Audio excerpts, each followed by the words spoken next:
해주시면 답변하도록 그렇게 하겠습니다. 네, 기독교 사랑방송의 정진우 목사입니다. 그러니까 변창배 목사님께서 진보와 보수가 같이 가야 된다 이런 말씀을 하셨는데 최근에 그 한기총 대표장 정강원 목사께서 대통령 하야라 이런 강성 발언도 하신 거에 대해서 박종화 목사님께서 지금 그 18일 날인가요? 그 원로 목사님들께서 이제 한기총 대표장이 발언한 거에 대해서 걱정을 하고 상당히 이제 좋은 말씀도 하셨다고 일단 보기는 하는데 병참배 목사님께서 말씀하신 진보와 보수가 같이 가야 된다는 그 말씀의 전제하에 어떻게 서로 이렇게 같이 갈 수 있는지 거기에 대해서 말씀을 해주시면 고맙겠습니다.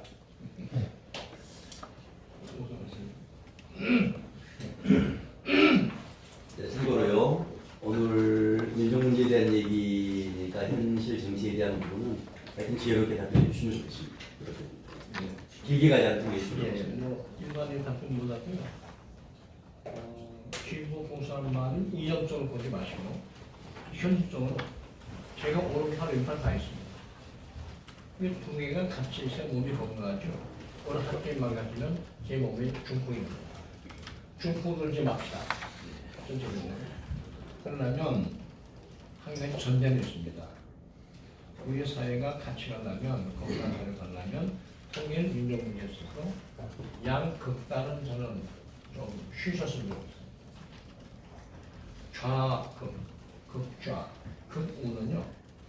자기 소리를 한 건 자유민주사도 오케이. 그게 정책에 개입되거나 가운데 들어오면 그거는 암적 존재라고 합니다. 여기서는 건전하고 상식 있는 진보와 합리적인 보수가 가운데 도마에 같이 가는 그 사회는 건강. 그거 되게 말하는 거고요. 그 외에 극단주의가 개입하면 안 된다. 통일 문제 똑같습니다. 통일 문제도 다양한 언어가 나올 수 있으나 결국 전체 그림이 같이 가야 되는데 극단주의 가면 안 되죠. 그렇지 않습니까? 저는 아까 얘기한 흡수 통일론이 이미 우적 극단으로 가는 것입니다. 적화 통일론은 좌측 극단으로 가는 것입니다. 두 극단은 안 돼요. 현실도 안 됩니다.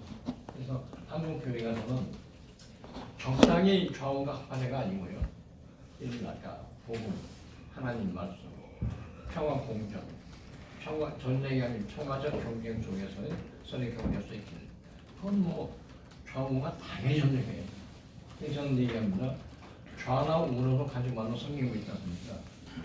답이 뭔지 아십니까? 앞으로 가라.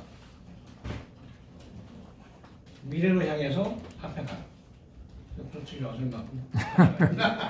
예, 감사합니다. 자, 또 다른 질문에 말씀해 주시죠. 기독교 중앙신문 신우영 기자입니다. 홍문영 박사님께 질문드리겠습니다. 아까 화해를 말씀하셨는데 올 6월 초에 청와대에서 국가 유공자를 초치했는데 거기서 6.25 피해자 가족인 김성택 씨가 화해 평화가 옳은 말이라고 얘기를 했는데 그 전제 조건으로 사과를 얘기를 했습니다. 사과를 당사자의 사과가 있어야 되지 않겠느냐. 물론 위안부 문제도 마찬가지고 일본에 사과를 요구하고 5.18 문제도 신군부의 사과를 우리가 먼저 얘기했듯이 지금 한국 교회의 시선인데 대부분 평신도들의 시선도 이와 다르지 않다고 봅니다.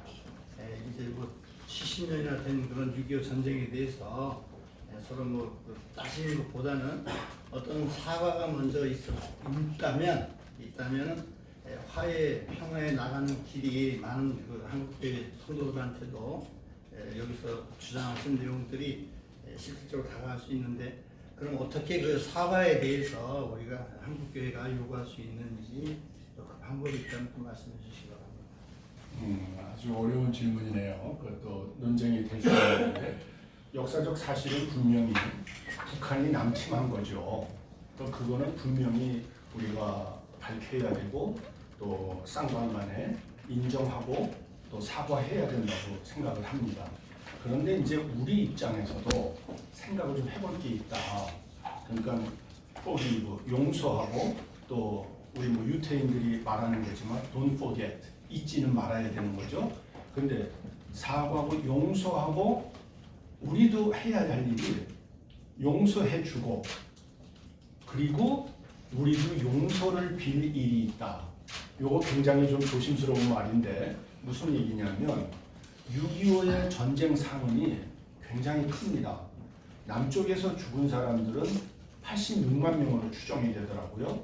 그런데 북한에서 사망자는 120만 명으로 알려지고 있어요. 그리고 남쪽에서 부상당한 사람이 120만 명, 북쪽에서 부상당한 사람이 180만 명.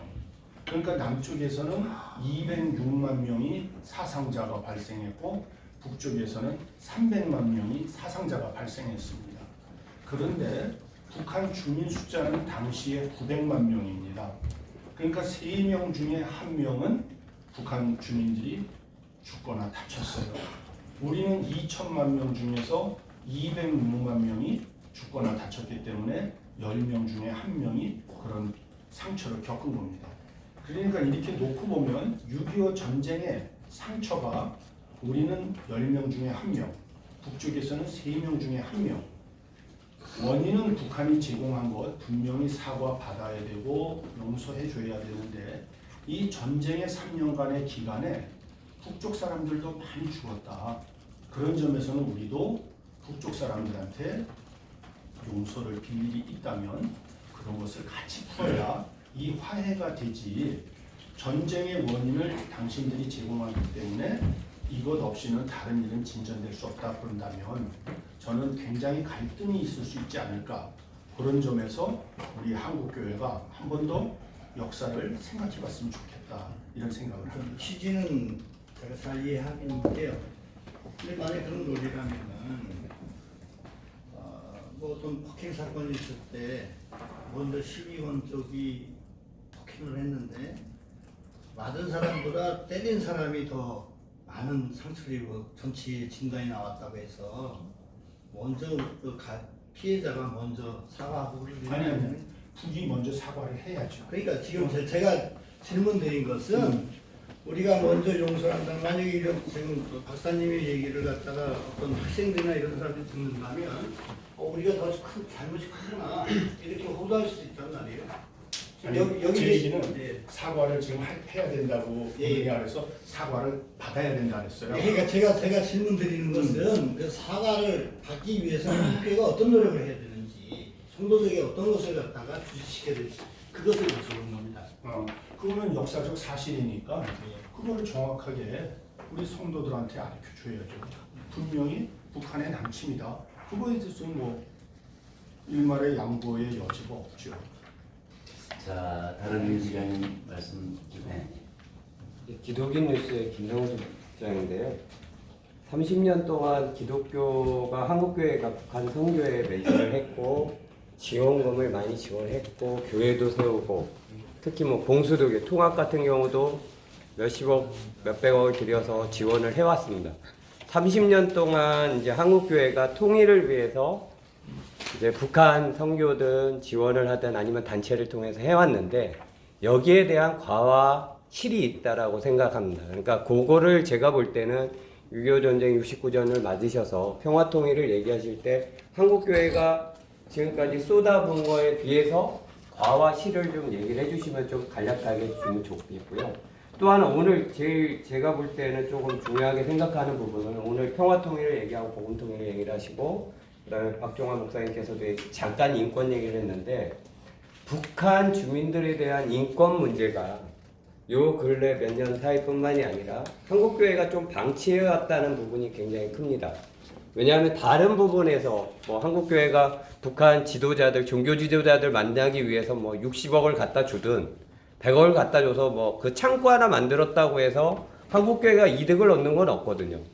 근데 지금도 뭐 북한 주민들의 인권을 위해서 뭐 한국교회가 뭐 지원을 한다든가 물론 포럼이나 이런 거는 개별적으로 선교단체에서 하는 부분은 조금 있지만 공식적으로 뭐 아까 헌금을 모아서 기금을 모아서 교회들이 통일을 위한 기금을 모으자라고 얘기를 하지만 정작 뭐 북한 주민들의 인권이나 이런 부분이 좀 향상이 돼야 민족 간의 뭐 대화나 교류나 어떤 공감대가 형성될 수 있다라고 보는데 이 부분에 대해서 오늘날 뭐 한국교회가 뭐 정작 뭐 작은 거부터 실천해야 되는데 북한 주민들 인권을 위한 뭐 재단이 아직도 뭐 구성 안 된 부분도 좀 있는 것 같은데 그런 부분에서 한국교회가 좀 목소리를 내야 되지 않는가 그 얘기를 좀 해주시면 좋을 것 같습니다. 자, 이 부분에 대한 답변은 우리 변창규 목사님께서 간략하게 말씀해 주시면 어떨까요?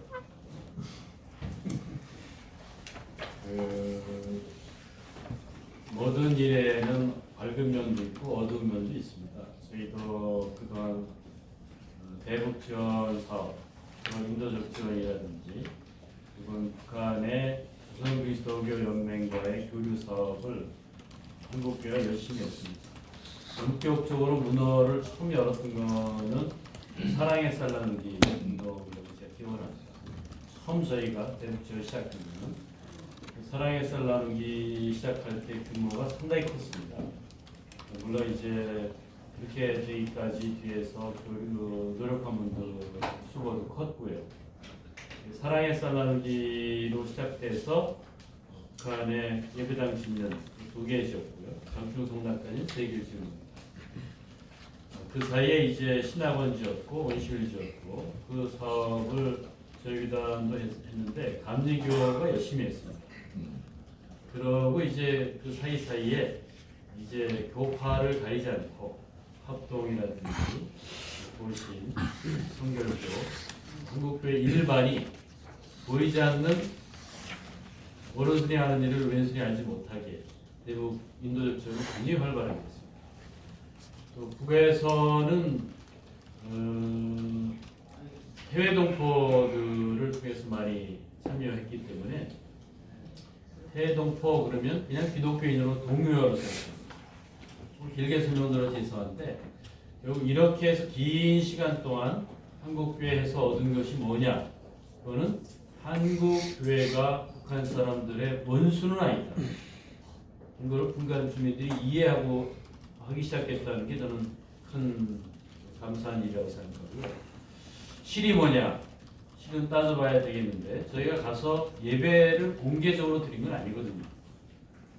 그런 의미에서 한계가 있다는 것을 저희가 실이라면 실, 한계라면 한계로 인정할 수 있을 것 같습니다. 북한의 인권 문제, 중요한 문제입니다. 관심이 있습니다. 그 문제에 대한 접근 어떻게 할 건지에 대해서는 좀 더 저희가 생각을 깊이 해야 될 것 같습니다. 자, 질의응답 시간을 이 정도로